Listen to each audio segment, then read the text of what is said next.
ദുനിയാവിന് വേണ്ടി ദുആ ചെയ്യണം, ആഖിറത്തിന് വേണ്ടിയും ദുആ ചെയ്യണം. റബ്ബനാ ആതിനാ ഫിദ്ദുനിയാ ഹസന വഫിൽ ആഖിറതി ഹസനതൻ വഖിനാ അദാബന്നാർ.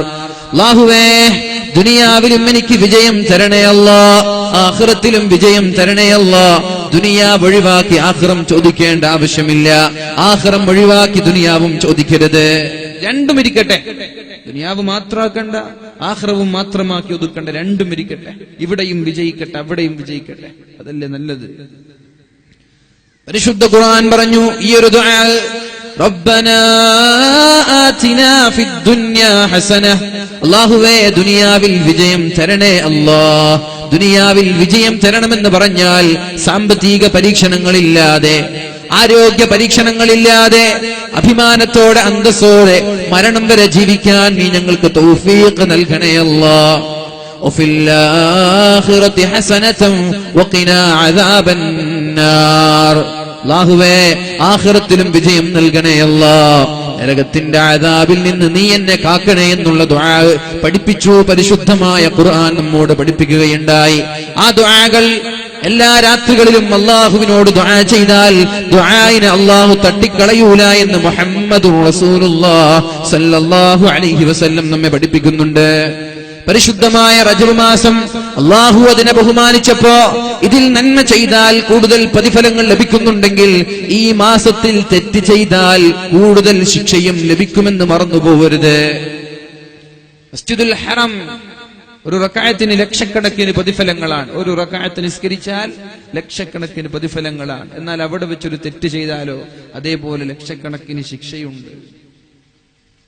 അല്ലാഹു ബഹുമാനിച്ച സ്ഥലങ്ങൾ അങ്ങനെയാണ്. നന്മ ചെയ്യുമ്പോൾ പ്രതിഫലം കൂടുന്നത് പോലെ തെറ്റ് ചെയ്താൽ ശിക്ഷയും കൂടും. എല്ലാ വിഷയങ്ങളും അങ്ങനെയാണ്. റജബുൻ ഷഹ്റുല്ലാഹ്, പരിശുദ്ധമായ റജബ് എന്ന് പറഞ്ഞാൽ ഇത് അല്ലാഹുവിന്റെ മാസമാണ്. അല്ലാഹുവിന്റെ മാസമാണ് പരിശുദ്ധമായ റജബ് മാസം. അപ്പൊ അതുകൊണ്ട് കഴിഞ്ഞ മാസങ്ങളിൽ തെറ്റുകൾ ചെയ്തിരുന്ന ആളുകൾ ഈ മാസമാകുമ്പോൾ ഒന്ന് മാറി നിൽക്കുക. റജബാണല്ലോ, അല്ലാഹു ബഹുമാനിച്ച മാസാണല്ലോ, ഒന്ന് മാറി നിൽക്കുക തെറ്റിൽ നിന്ന്. വശഅബാനു ശഹരി, പരിശുദ്ധമായ ശഅബാൻ മാസം എന്റെ മാസമാണെന്ന് പരിശുദ്ധ റസൂലുള്ളാഹി സ്വല്ലല്ലാഹു അലൈഹി വസല്ലം, അത് എന്റെ മാസമാണ്. റജബ് അല്ലാഹുവിന്റെ മാസമാണ്, ശഅബാനിന്റെ മാസമാണ്. എന്നാൽ പരിശുദ്ധമായ റമദാൻ ഷഹ്റു ഉമ്മത്തി, എന്റെ സമുദായത്തിന്റെ മാസമാണത്. എന്റെ സമുദായത്തിന്റെ മാസമാണത്. സമുദായത്തിന്റെ ആഗ്രഹങ്ങൾ, സമുദായത്തിന്റെ ആവശ്യങ്ങൾ പടച്ച റബ്ബിലേക്ക് അടുക്കുവാനും നന്മകൾ ഒരുപാട് ഒരുമിച്ചുകൂടി നരകത്തിൽ നിന്ന് മോചനം ചോദിച്ചു വാങ്ങാനും സ്വർഗം ചോദിച്ചു വാങ്ങാനും അല്ലാഹു സമുദായത്തിന് നൽകിയ ഓഫറാണ് പരിശുദ്ധമായ റമദാൻ എന്ന് പരിശുദ്ധ റസൂലുള്ളാഹി. പക്ഷേ റമദാനിൽ അമല് ചെയ്യണമെങ്കിൽ റജബിൽ വിത്തിടേണ്ടതുണ്ട്. കൃഷി ചെയ്യാൻ, കൃഷി ചെയ്യുന്ന നമ്മൾ ഇന്ന് കൃഷി ചെയ്താൽ നാളേക്ക് അതിന്റെ വിളവ് ലഭിക്കില്ലല്ലോ. ഇന്ന് നമ്മൾ വിത്തിട്ടാൽ നാളേക്ക് അത് കായുണ്ടാവോ? അതിന്റെ ഫ്രൂട്ട്സ് പുറത്തു വരുമോ? അതിന്റെ ഫലങ്ങൾ പുറത്തു വരുമോ? ഇല്ല. ഒരു മാസം വെയിറ്റ് ചെയ്യണം, 2 മാസം വെയിറ്റ് ചെയ്യണം, ചിലപ്പോൾ വർഷങ്ങളോളം വെയിറ്റ് ചെയ്യണം. അപ്പൊ ഇതിനെന്ത് വേണം? റമളാനാണ്. റമളാനാണ് നമ്മുടെ കൃഷിയെ ഹാർവസ്റ്റ് ചെയ്യാനുള്ള സമയം, കൊയ്തെടുക്കാനുള്ള സമയം. കൃഷി കൊയ്തെടുക്കണമെങ്കിൽ പരിശുദ്ധമായ റജബ് മാസത്തിൽ അല്ലാഹുവിന്റെ അമല് ചെയ്യാനുള്ള ഒരുക്കമുണ്ടാവണം. അതാണ് വിത്തിടണം. കൃഷിക്കുള്ള വിത്തിടേണ്ട സമയം റജബാൻ. അതിലേക്ക് വെള്ളമൊഴിച്ച് വളം നൽകി അതിനെ പരിപാലിക്കേണ്ട സമയം ശഅബാനാണ്. ഇങ്ങനെ ചെയ്താലോ റമളാനിൽ നന്മകൾ ഇങ്ങനെ കൊയ്തെടുക്കാം. വിത്തിട്ടില്ല, വെള്ളവും ഒഴിച്ചില്ല, റമളാനിൽ നന്മ ചെയ്യാൻ പറ്റൂല. ശരീരത്തെ പ്രിപ്പയർ ആക്കി ഒരുക്കി നമ്മൾ അവിടേക്ക് റമളാനിലേക്ക് സജ്ജീകരിച്ചു വെക്കണം. റമളാൻ 1 മുതൽ ഞാൻ നന്നാവാൻ, താഴേക്ക് സെറ്റ് ചെയ്തു, തൊപ്പിയിട്ടു, മൊബൈലിന്റെ ചിപ്പൊക്കെ ഫോർമാറ്റ് ചെയ്തു, എന്നാ ഞാൻ നന്നാവാൻ. ഞാൻ കണ്ടിട്ടുണ്ട് കാസർഗോഡ് ജില്ലയിൽ ഒരു മൊബൈൽ കടയുടെ അടുത്തിരിക്കുമ്പോ 2-3 വർഷം മുമ്പ് ഒരു ചെറുപ്പക്കാരൻ വന്നിട്ട് ഫോണ് കാണിച്ചിട്ട് ഇതൊക്കെ ഫോർമാറ്റ് ചെയ്തിട്ട് കുറച്ച് ഖുർആനും കുറച്ചും വാലിട്ട് തരണം. റമളാൻ 1 വന്നിട്ട് ഷോപ്പിൽ പറയാൻ. റമളാൻ 1 നന്നാവാനല്ല വിചാരിക്കേണ്ടത്, റജബ് മുതൽ തീരുമാനം എടുക്കുക. റജബിൽ തീരുമാനിച്ചു, ശഅബാൻ ആകുമ്പോ മുഴുവനും ശരീരത്തെ നിഷ്കളങ്കനായി സംശുദ്ധനായി പിന്നെ റമളാനിൽ നന്മകൾ ഒരുപാട് വാരിക്കൂട്ടാൻ നമ്മൾക്ക് സാധിക്കും. അല്ലാഹു തൗഫീഖ് ചെയ്യട്ടെ, അല്ലാഹു തൗഫീഖ് ചെയ്യട്ടെ. പരിശുദ്ധമായ റജബ് മാസം വിത്തിടാനുള്ള സമയമാണ്. ശഅബാൻ അതിലേക്ക് വെള്ളവും വളവും നൽകാനുള്ള സമയമാണ്. റമളാൻ അതിന്റെ ഫലങ്ങൾ ആസ്വദിക്കാനുള്ള സമയമാണ്. മഹാന്മാരായ ഉലമാക്കൾ പറയുന്നുണ്ട്, റജബ് ഷഹ്റുൽ ഇസ്തിഗ്ഫാർ. റജബ് എന്ന് പറഞ്ഞാൽ ഇസ്തിഗ്ഫാർ അധികരിപ്പിക്കേണ്ട സമയമാണ്. അസ്തഗ്ഫിറുല്ലാഹൽ അലീം ഇന്നഹു കാന ഗഫാറാ. അസ്തഗ്ഫിറുല്ലാഹൽ അലീം ഇന്നഹു കാന ഗഫാറാ. അല്ലാഹുവേ എനിക്ക് പുറത്തു തരണേ അല്ലാഹ്, എനിക്ക് പുറത്തു തരണേ അല്ലാഹ്. എന്റെ ജീവിതത്തിൽ ഒരുപാട് തെറ്റ് വന്നു പോയിട്ടുണ്ട്. കാണാൻ പാടില്ലാത്തത് കണ്ടിട്ടുണ്ട് അല്ലാഹ്, ചെയ്യാൻ പാടില്ലാത്തത് ചെയ്തിട്ടുണ്ട് റബ്ബേ.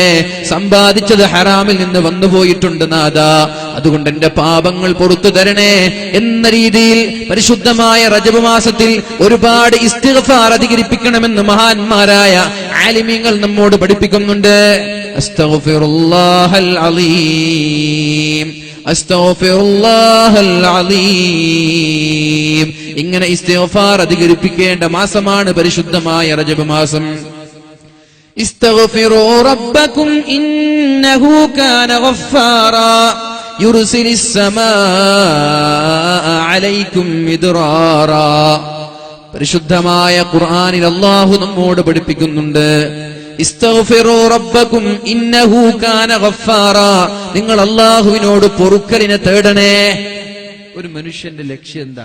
ഒരു തെറ്റുമില്ലാതെ മരിച്ചു പോണ, അത് തന്നെയാണ്. മനുഷ്യൻ എന്ന് പറഞ്ഞാൽ തെറ്റുകാരാണ്, അല്ലെ? മനുഷ്യൻ എന്ന് പറഞ്ഞാൽ തെറ്റുകാരാണ്. ഇന്ന നഫ്സ ലഅമ്മാറത്തും ബിസ്സൂ. മനുഷ്യനോട് തെറ്റിലേക്ക് കൽപ്പിക്കുന്ന ഒരു സ്വഭാവം അത് മനുഷ്യനുണ്ടാകും. എത്ര നന്നാവാൻ വിചാരിച്ചാലും ഇടയ്ക്കിടെ അവനിൽ നിന്ന് അവനറിയാതെ തെറ്റുകൾ വന്നു പോകും. സ്വാഭാവികമാണ്.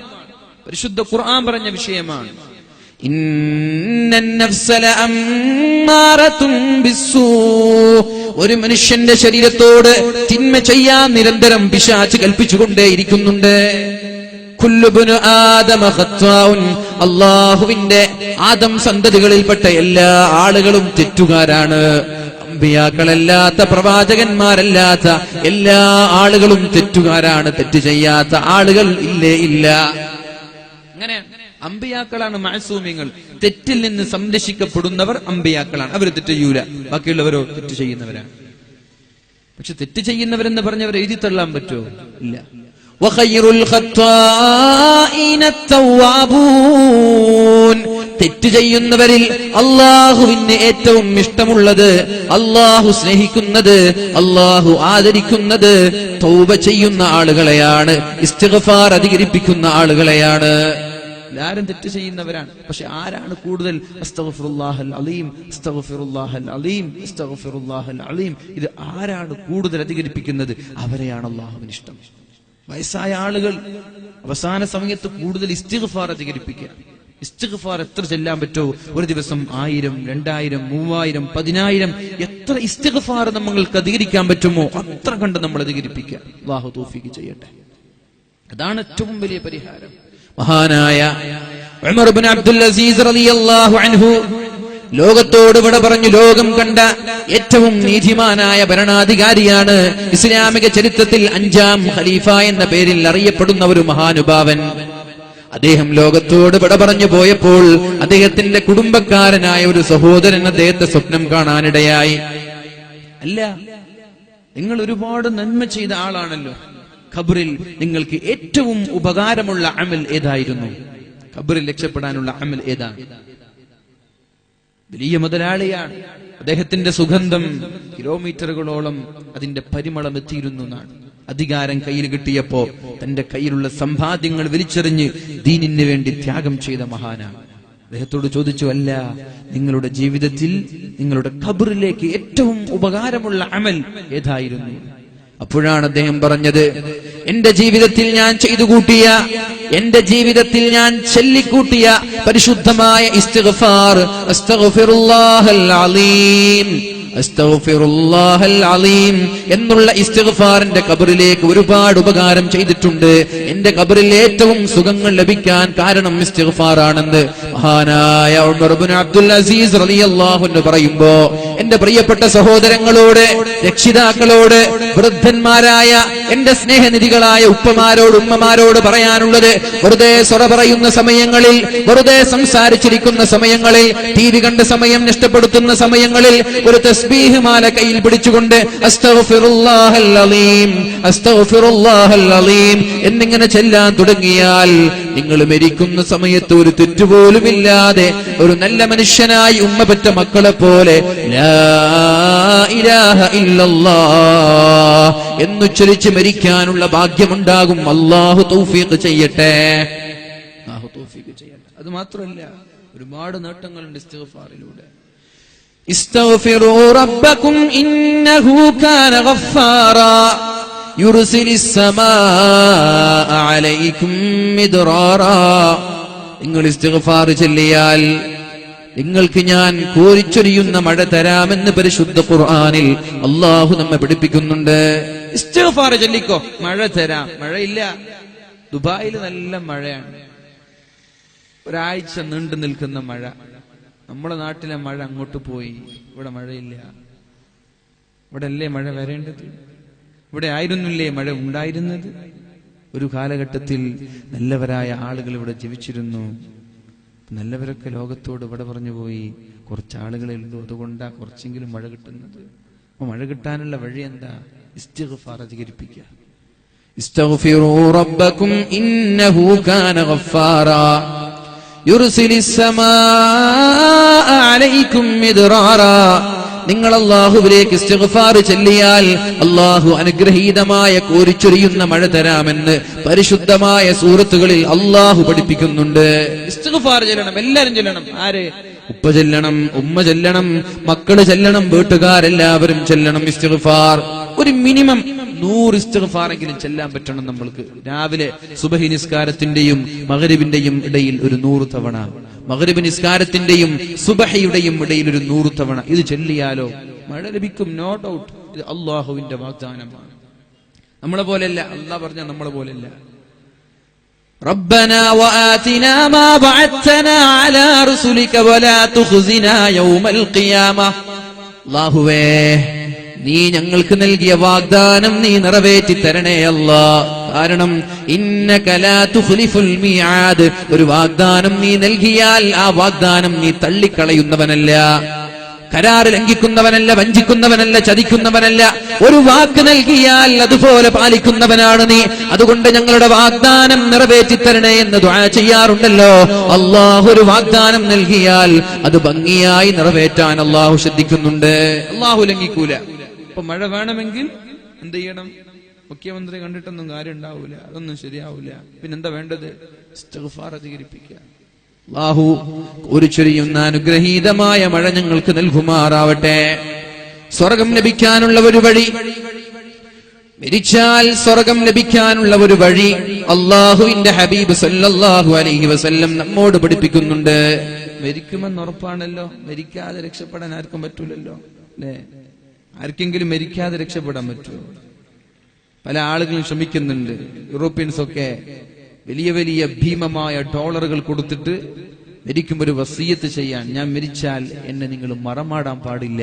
കാരണം ഇനി വരാനിരിക്കുന്ന കാലത്ത് ഏതെങ്കിലും ഒരു സയന്റിസ്റ്റ്, ഏതെങ്കിലും ഒരു ശാസ്ത്രജ്ഞൻ, ഏതെങ്കിലും ഒരു ഡോക്ടർ, മരിച്ചുപോയ ആളുകൾക്ക് രണ്ടാമതൊരു ജീവൻ നൽകാനുള്ള പ്രാപ്തിയുള്ള, യോഗ്യനായ, നൈപുണ്യമുള്ള ഒരു ഡോക്ടർ വന്നാൽ എന്റെ ഈ ദശലക്ഷക്കണക്കിന് ഡോളറുകൾ നൽകി എനിക്ക് രണ്ടാമതും ജീവിക്കാൻ നിങ്ങൾ അവസരം തരണം. കാറൽ മാർക്സിന്റെ ശരീരം മറമാടിയിട്ടില്ല, അതിന്നും കെമിക്കൽ ഉപയോഗിച്ചിട്ട് സംസ്കരിച്ചു കൊണ്ടിരിക്കുക, അതിനെ സൂക്ഷിച്ചു കൊണ്ടിരിക്കുക. എന്തിന്? അങ്ങനെ ഒരു ഡോക്ടർ വന്ന കാറൽ മാർക്സിന് രണ്ടാമതൊരു ജീവൻ നൽകണം, എന്നിട്ട് അദ്ദേഹത്തിന്റെ ബുദ്ധി സമുദായത്തിന്, നാടിന് ഉപയോഗിക്കണം എന്നുള്ള ചിന്തയോടെ. പക്ഷെ മരിക്കാതിരിക്കാൻ പറ്റൂല. ഐനമാ തകൂനൂ യുദ്രിക്കുമുൽ മൗത്ത് വലൗ കുൻതും ഫീ ബുറൂജിൻ മുശയ്യദ. ശക്തമായ കെട്ടുറപ്പുള്ള ഭദ്രമായ കോട്ടകൊത്തളങ്ങൾക്കകത്തളങ്ങളിൽ ചെന്ന് ജീവിച്ചാലും മരണം നിന്നെ വിടാതെ പിന്തുടരുന്നുണ്ട് എന്ന് പരിശുദ്ധ ഖുർആൻ നമ്മോട് പഠിപ്പിക്കുകയാണ്. ഖുൽ ഇന്ന ഇന്നൽ മൗതല്ലദീ തഫിറൂന മിൻ ഫഇന്നഹു മുലാഖീകും. മരണത്തിൽ നിന്ന് എത്ര ഓടാൻ ശ്രമിച്ചാലും അകലാൻ ശ്രമിച്ചാലും മരണം നിന്നെ വിടാതെ പിന്തുടരുമെന്ന് പരിശുദ്ധ ഖുർആൻ. മരിക്കാതിരിക്കാൻ പറ്റില്ല അല്ലേ? മരിക്കുന്ന ഉറപ്പാണ്. തബാറകല്ലദീ ബിയദിഹിൽ മുൽക് വഹുവ അലാ കുല്ലി ഷൈഇൻ ഖദീർ الذي خلق الموت والحياة ليبلوكم أيكم أحسن عملا. അല്ലാഹു മരണത്തെയും ജീവിതത്തെയും അല്ലാഹു സൃഷ്ടിച്ചത് നമ്മളിൽ ആരാണ് നല്ലവനെന്ന് നോക്കാനാണ്. ആരാണ് നന്മ ചെയ്യുന്നവൻ, ആരാണ് അല്ലാഹുവിനെ പറ്റിക്കുന്നവൻ, ആരാണ് ഇവിടെ തോന്നിവാസം പോലെ ജീവിക്കുന്നവൻ, ആരാണ് നന്നായി അമൽ ചെയ്യുന്നത് എന്നറിയാനാണ് അല്ലാഹു മരണത്തെയും ജീവിതത്തെയും സൃഷ്ടിച്ചത് എന്ന് പരിശുദ്ധമായ സൂറത്തുൽ മുൽക്ക് നമ്മെ പഠിപ്പിക്കുന്നുണ്ട്. അവൻ മരിക്കുമെന്ന് ഉറപ്പാണ്. പക്ഷെ മരിക്കുമ്പോ സ്വർഗത്തിലെത്തണം. അതിനുള്ള വഴി എന്താ? മരിക്കുന്ന ഉറപ്പല്ലേ അല്ലേ? നിങ്ങൾ ഇവിടെ ഉണ്ടോ? വണ്ടി ഇങ്ങനെ നോക്കുക, റോഡ് സൈഡ് വെച്ചാണല്ലോ കാപ്പിതാണ്. ടാങ്കറിലൊരു പോകും, അതിന്റെ സൗന്ദര്യം ആസ്വദിക്കും. വലിയ മരം കൊണ്ടുപോകുന്ന MP ഉണ്ടാകും, അതിന്റെ സൗന്ദര്യം ആസ്വദിക്കും. അതൊക്കെ നമുക്ക് നാളെ നോക്കാം. വേല കഴിഞ്ഞിട്ട് അരമണിക്കൂർ ഇരുന്നാൽ നിങ്ങളിപ്പോ നോക്കിയ വണ്ടിയൊക്കെ അത് ഒന്നും കൂടി പോകും. ഇങ്ങനെ ശ്രദ്ധിച്ചാൽ മതി. തൽക്കാലം ഇങ്ങോട്ട് ശ്രദ്ധിക്കും. കുറച്ച് സമയം നമ്മൾ മുമ്പിലുള്ളൂ അല്ലെ? 9 മണിയായി, ഒരു 10:30 മണി വരെ ഉള്ളൂ. മരിക്കാതിരിക്കാൻ ആർക്കെങ്കിലും പറ്റൂല അല്ലെ? അതിനുള്ളൊരു പരിഹാരം ഇല്ല. അതുകൊണ്ട് നമ്മൾക്ക് എന്ത് തീരുമാനിക്കാം?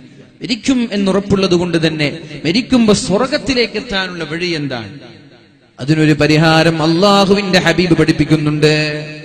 അല്ലാഹുമ്മ അൻത റബ്ബി ലാ ഇലാഹ ഇല്ലാ അൻത ഖലഖതനി അന അബ്ദുക വഅന അലാ അഹ്ദിക വവഅദിക മസ്തതഅതു അഊദു ബിക മിൻ ശർരി മാ സനഅതു أبوء لك بنعمتك علي وأبوء لك بذنبي فاغفر لي فإنه لا يغفر الذنوب إلا أنت. ഈ ഇസ്തിഗ്ഫാർ അറിയുന്ന ആളുകളൊന്ന് കൈപൊക്കിയേ. അൽഹംദുലില്ലാഹ്. ഇസ്തിഗ്ഫാറിന്റെ നേതാവാണ്. നമ്മൾ പറഞ്ഞു ഇസ്തിഗ്ഫാർ ചൊല്ലണം. അപ്പൊ ഏത് ഇസ്തിഗ്ഫാറാ ചൊല്ലേണ്ടത്? ഇസ്തിഗ്ഫാറിന്റെ നേതാവ് ഇയാളാണ്. ഇത് ചൊല്ലിയ മാഷാ അല്ലാഹ് ഉഷാറായി. അസ്തഗ്ഫിറുല്ലാഹൽ അലീം എന്ന് ചൊല്ലിയ കൂലി കിട്ടൂലേ? കൂലി കിട്ടും. പക്ഷെ ഇത് ചൊല്ലിയ മാഷാ അല്ലാഹ് ഉഷാറായി. അല്ലാഹുമ്മ അൻത റബ്ബി ലാ ഇലാഹ ഇല്ലാ അൻത ഖലഖതനി അന അബ്ദുക വഅന അലാ അഹ്ദിക വവഅദിക മസ്തതഅതു അഊദു ബിക മിൻ ശർരി മാ സനഅതു أبوء لك بنعمتك علي وأبوء لك بذنبي فاغفر لي فإنه لا يغفر الذنوب إلا أنت. ഈ ഒരു ദിക്ർ ഒരാൾ അർത്ഥം മനസ്സിലാക്കി, ഇതിന്റെ ആശയം മനസ്സിലാക്കി സുബഹിക്ക് ശേഷം ഒരു തവണ ചൊല്ലിയാൽ, മഗ്രിബിന് മുമ്പെങ്ങാനും മരിച്ചുപോയാൽ ദഖലൽ ജന്ന, അയാൾ സ്വർഗത്തിലേക്കാണ് പോകുന്നത് എന്ന് പരിശുദ്ധ റസൂലുള്ളാഹ് സല്ലല്ലാഹു അലൈഹി വസല്ലം. സ്വലാത്ത് ചൊല്ലുന്നുണ്ടോ? മരിക്കുന്ന ഉറപ്പാൻ, മരിച്ച സ്വർഗത്തിലാണ്. സുബഹിക്ക് ശേഷം ഒരു തവണ അർത്ഥം ആലോചിച്ചത് ചൊല്ലിയാൽ മതി. അതുപോലെ മഗ്രിബ് നിസ്കാര ശേഷം അർത്ഥം ആലോചിച്ചുകൊണ്ട് ഒരു തവണ ഈ ഒരു ദിക്ർ ഒരാൾ ചൊല്ലിയാൽ, സുബഹിക്ക് മുമ്പ് അയാൾ മരിച്ചുപോയാൽ ഇല്ലാ ദഖലൽ ജന്ന, അയാൾ പോകുന്നത് സ്വർഗത്തിലേക്കാണെന്ന് പരിശുദ്ധ റസൂലുള്ളാഹ്. ഒന്ന് ചൊല്ലല്ലേ എല്ലാവർക്കും ഒന്നിച്ച്? അല്ലാഹുമ്മ അൻത റബ്ബി ലാ ഇലാഹ ഇല്ലാ അൻത ഖലഖതനി അന അബ്ദുക വഅന അലാ അഹ്ദിക വവഅദിക മസ്തതഅതു അഊദു ബിക മിൻ ശർരി മാ സനഅതു അബൂഉ ലക ബിനിഅമതിക അലയ്യ വഅബൂഉ ലക ബിദംബി ഫഗ്ഫിർ ലീ فإنه لا يغفر الذنوب إلا أنت. اللهم أنت ربي, നീയാണ് എൻ്റെ രക്ഷിതാവ്. ലാ ഇലാഹ ഇല്ലാ അൻത, നീയല്ലാതെ മറ്റൊരു ദൈവമില്ല റബ്ബേ. ഖലഖതനി, നീയാണ് എന്നെ സൃഷ്ടിച്ചത്. അന അബ്ദുക, ഞാൻ നിന്റെ അടിമയാണല്ലോ. വഅന അലാ അഹ്ദിക വവഅദിക മസ്തതഅതു, എന്റെ കഴിവിന്റെ പരമാവധി നീ പറഞ്ഞതുപോലെ ജീവിക്കാൻ ഞാൻ ശ്രമിക്കാമല്ലോ. വഅന അലാ അഹദിക വവഅദിക മസ്തതഅതു. എന്റെ കഴിവിന്റെ പരമാവധി നീ പറഞ്ഞതുപോലെ ജീവിക്കാൻ ഞാൻ ശ്രമിക്കാം അല്ലാഹ് ആണ് പറയുന്നത്. വഅന അലാ അഹദിക വവഅദിക മസ്തതഅതു അഊദു ബിക മിൻ ശദ്ദി മാ സനഅതു. എന്റെ ജീവിതത്തിൽ ചെയ്തു പോയ എല്ലാ തെറ്റിൽ നിന്നും ഞാൻ നിന്നോട് കാവൽ ചോദിക്കുകയാണല്ലാഹ്. വഅബൂഉ ലക ബിനിഅമതിക അലയ്യ. നീ എനിക്ക് തന്ന നിഅമത്തിനെ ഞാൻ അംഗീകരിക്കുന്നുണ്ട് റബ്ബേ. നീ എനിക്ക് തന്ന നിഅമത്തിനെ ഞാൻ അംഗീകരിക്കുകയാണ്. വഅബൂഉ ലക ബിദംബി. ഞാൻ ചെയ്ത തെറ്റിനെയും ഞാൻ അംഗീകരിക്കുന്നുണ്ടല്ലോ. തെറ്റ് ചെയ്തിട്ടില്ല എന്ന് ഞാൻ പറയുന്നില്ല, എന്റെ ഭാഗത്ത് തെറ്റുകൾ വന്നിട്ടില്ല എന്ന് ഞാൻ പറയുന്നില്ല. എനിക്ക് പ്രായപൂർത്തിയെത്തിയത് മുതൽ ഇന്ന് വരെ ഒരുപാട് വൻദോഷങ്ങളും ഒരുപാട് ചെറുദോഷങ്ങളും എന്നിൽ നിന്ന് വന്നു പോയിട്ടുണ്ട്. അത് ഞാൻ അംഗീകരിക്കുകയാണല്ലോ, അത് ഞാൻ സമ്മതിക്കുകയാണല്ലോ. അതുകൊണ്ട് ഫഗ്ഫിർലി ഫഇന്നഹു ലാ യഗ്ഫിറു ദുനൂബ ഇല്ലാ അൻ. അതുകൊണ്ട് നീ എനിക്ക് പുറത്തു തരണേ അല്ലാഹ്. നീയല്ലാതെ പിന്നെ ആരാണ് പാപങ്ങൾ പുറത്തു തരുന്നത്?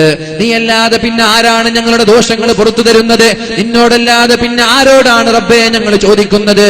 അതുകൊണ്ട് ഞങ്ങളുടെ പാപം പുറത്തു തരണേ എന്നുള്ള ഇസ്തിഗ്ഫാറിന്റെ നേതാവായ സയ്യിദുൽ ഇസ്തിഗ്ഫാർ ഒരാൾ സുബഹിക്ക് ശേഷം ഒരു തവണ ചൊല്ലിയാൽ, മഗ്രിബിന്റെ ശേഷം ഒരു തവണ ചൊല്ലിയാൽ, സുബഹിക്ക് മുമ്പോ മഗ്രിബിന് മുമ്പോ മരിച്ചു പോയാൽ അയാൾ പോകുന്നത് സ്വർഗത്തിലേക്കാണെന്ന് ലോകത്തിന്റെ മുത്തേ റസൂലുള്ളാഹി സ്വല്ലല്ലാഹു അലൈഹി വസല്ലം. അല്ലാഹു തൗഫീഖ് ചെയ്യട്ടെ. ഇത് ചൊല്ലോ. കുറെ വാല് കേൾക്കുന്നുണ്ട്, വാല് കേൾക്കുക തിരിച്ചു പോവാ. എന്താ വാലിൽ പറഞ്ഞത്? അതിങ്ങനെ കുറെ കാര്യം പറഞ്ഞു, ഞാൻ ശ്രദ്ധിച്ചിട്ടൊന്നുമില്ല. ഈ വാല് കേട്ടിട്ട് എന്താ കാര്യം? നമ്മുടെ നാട്ടിൽ വാലിന് വല്ല കുറവുണ്ടോ? വല്ല കുറവുണ്ടോ? വാല് കേട്ടിട്ട് വലിയ കാര്യമില്ല. നന്നാവണം എന്നൊരു ചിന്ത നമ്മുടെ മനസ്സിലുണ്ടാവണം. വാല് പറയുന്ന ആൾക്കും വേണം, കേൾക്കുന്ന ആൾക്കും വേണം, രണ്ടാൾക്കും വേണം. ഇത് പറഞ്ഞതുകൊണ്ട് സമൂഹത്തിലൊരു മാറ്റം ഉണ്ടാവണം. ഇത് കേട്ട് എനിക്കൊരു മാറ്റം ഉണ്ടാവണം. അല്ലാഹു നമ്മളെയൊക്കെ നല്ലവരിൽ പെടുത്തട്ടെ. ഇന്നു മുതൽ തുടങ്ങണം നിങ്ങൾ. ഇതെങ്ങനെ കിട്ടും? എങ്ങനെ പഠിക്കും? മൊബൈൽ ഫോണിലൊക്കെ ഇതിന്റെ ടെക്സ്റ്റ് വരും, ഇതിന്റെ ഇമേജ് കിട്ടും. നോക്കിയിട്ട് ഓതിയാൽ മതി. സുബഹി നിസ്കാരത്തിന് ശേഷം ഒന്ന് മൊബൈൽ ഫോൺ എടുത്തിട്ട് ഒരു തവണ ഓതുക. മഗ്രിബിന് ശേഷം ഒരു തവണ ഓതുക. 10 ദിവസം ഇത് തുടർച്ചയായി ചെയ്യുമ്പോൾ ഇത് കാണാതെ പഠിഞ്ഞോളും. വൈഹാട്ട് ചെയ്യാൻ തത്തമ്മേ പൂച്ച പൂച്ച എന്ന് പറഞ്ഞിട്ട് നമ്മുടെ കുട്ടികൾ SSLC +2 ഡിഗ്രി എക്സാമിന് കാണാതെ പഠിക്കുന്നത് പോലെ പഠിക്കേണ്ട ആവശ്യമൊന്നുമില്ല. ഒന്ന് മൊബൈൽ ഫോൺ എടുത്തിട്ട് ഡെയിലി ഇത് ചെല്ലിയാലോ ഒരു 10 ദിവസമാകുമ്പോൾ മനപ്പാടാകും. പിന്നെ മരിച്ച മാഷാ അല്ലാഹ് സ്വർഗമാണ്. ഇത് പറയുന്നത് മുത്ത് നബി സല്ലല്ലാഹു അലൈഹി വസല്ലം. അല്ലാഹു നമ്മൾക്കൊക്കെ സ്വർഗം നൽകി അല്ലാഹു അനുഗ്രഹിക്കട്ടെ. അപ്പൊ നമ്മൾ ചർച്ച ചെയ്തത് റജബ് ഒരുങ്ങാനുള്ള മാസമാണ്. റജബ് ഇസ്തിഗ്ഫാർ അധികരിപ്പിക്കാനുള്ള മാസമാണ്. ശഅബാൻ അല്ലാഹുവിന്റെ ഹബീബിന്റെ പേരിൽ സ്വലാത്ത് അധികരിപ്പിക്കാനുള്ള മാസമാണ്. എന്നാൽ പരിശുദ്ധമായ റമളാൻ മാസമുണ്ടല്ലോ, അത് ഖുർആൻ അധികരിപ്പിക്കാനുള്ള മാസമാണ്, ഖുർആൻ ഓതാനുള്ള മാസമാണ്. മഹാനായ ഇമാമുന ശാഫിഈ റളിയല്ലാഹു അൻഹു പരിശുദ്ധമായ റമളാൻ മാസം 60 ഖത്തം ഖുർആൻ ഓതി തീർത്തിരുന്നു എന്ന് ചരിത്രങ്ങളിൽ കാണാം. റമളാൻ വന്നാൽ 60 തവണയാണ് ഖുർആൻ ഓതി തീർത്തിരുന്നത്. ഒരു തവണ ഓതി തീർക്കാറുണ്ടോ? ഫസ്റ്റത്തെ 10 നല്ല ആവേശത്തിൽ മുസ്ഹഫൊക്കെ എടുത്തിട്ട് ഓതും. പിന്നിങ്ങനെ മടിച്ച് അവസാന 10 ഒരു ഖത്തം വരെ തീർക്കാത്ത എത്ര ആളുകൾ നമ്മുടെ നാട്ടിലുണ്ട്. ഇതൊക്കെ റബ്ബിന്റെ കോടതിയിൽ സമാധാനം പറയേണ്ടി വരൂലേ? ഇതൊക്കെ അല്ലാഹുവിന്റെ കോടതിയിൽ സമാധാനം പറയാതെ രക്ഷപ്പെടാൻ പറ്റൂല. وقال الرسول إن قوم اتخذوا هذا القرآن مهجورا.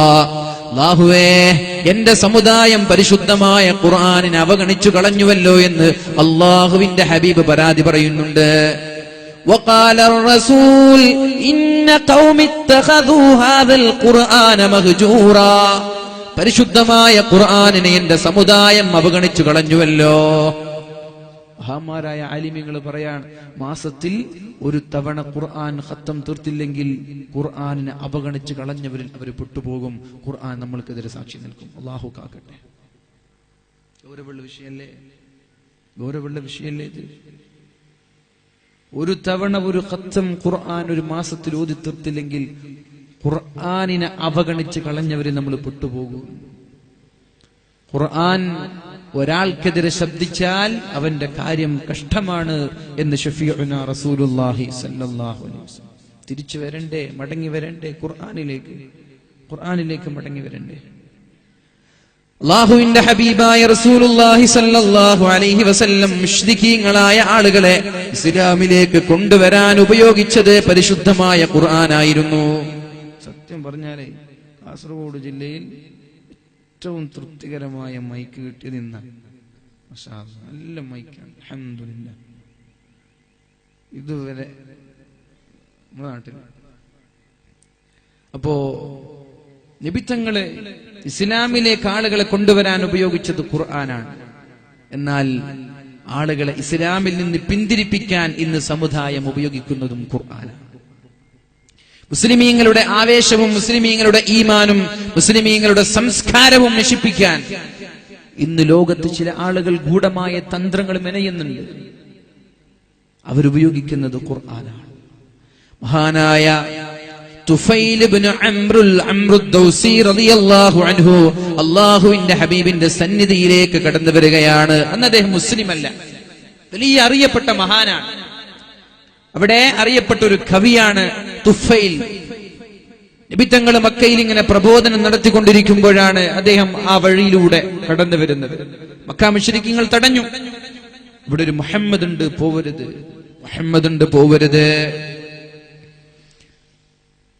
മുഹമ്മദിന്റെ അടുത്ത് പോയാൽ നിന്റെ ഭാര്യ, നിന്റെ മക്കൾ, നിന്റെ കുടുംബം എല്ലാവരെയും വലിച്ചെറിഞ്ഞ് ഒരു ഭിന്നിപ്പിന്റെ ആളായി നീ മാറും. അതുകൊണ്ട് ദയവ് ചെയ്ത് മുഹമ്മദിന്റെ സമീപത്തേക്ക് അടുക്കരുത് എന്ന് തുഫൈലിനെ ആളുകൾ അബൂജഹലിനെ പോലെയുള്ള കിങ്കരന്മാർ നിർബന്ധിച്ചു. അദ്ദേഹം പേടിച്ചിട്ട് 2 പരുത്തിയെടുത്ത് ചെവിയിലേക്ക് തിരികെ കയറ്റി. അദ്ദേഹത്തിന് കഅബയുടെ അടുത്ത് പോകണം. കഅബ എല്ലാവർക്കും വിശ്വാസമുണ്ട്, കഅബയുടെ അടുത്ത് പോകണം. 2 പരുത്തി ചെവിയിൽ തിരികെ കയറ്റി കഅബയുടെ അടുത്ത് ചെന്നു. അങ്ങനെ കഅബയിലേക്ക് ചെല്ലുമ്പോഴാണ് ആ കഅബയുടെ സമീപത്ത് നിന്ന് പരിശുദ്ധ റസൂലുള്ളാഹി സ്വല്ലല്ലാഹു അലൈഹി വസല്ലം വളരെ ഭംഗിയായി നിസ്കരിക്കുമ്പോൾ ഖുർആൻ ഓതുന്നത് കേൾക്കാനിടയായത്. പരുത്തി വെച്ചിട്ടും ചെവിയുടെ അകത്തേക്ക് ഖുർആൻ തിരികെ കയറുകയാണ്. ഇത് കേട്ടപ്പോഴാണ് അദ്ദേഹം പറയുന്നത്, വല്ലാഹി മാ സമിഅതു ഖൗലൻ ഖത്തു അഹ്സന മിൻഹു. ഇതുപോലെ ഒരു വാക്ക് ഞാൻ കേട്ടിട്ടേ ഇല്ലല്ലോ. ഞാൻ വലിയൊരു കവിയാണ്. ഇന്ന് മക്കയുടെ സമീപത്തുള്ള മക്കയുടെ പ്രാന്തപ്രദേശങ്ങളിലുള്ള വലിയ വലിയ സാഹിത്യകാരന്മാരുടെ വായയിൽ നിന്ന് പോലും ഇത്രയും മനോഹരമായൊരു വാക്ക് ഞാൻ കേട്ടിട്ടില്ലല്ലോ. എന്തോ ഒരു ഭംഗിയാണിതൊന്ന് കേൾക്കാൻ, എന്തോ ഒരു ആസ്വദിക്കാൻ പറ്റുന്ന വാക്കുകളാണിത് എന്ന് പറഞ്ഞു ഹബീബിന്റെ പിന്നാലെ പോകുകയാണ് തുഫൈൽ എന്ന് പറയുന്ന മുശ്രിക്കായ സഹോദരൻ.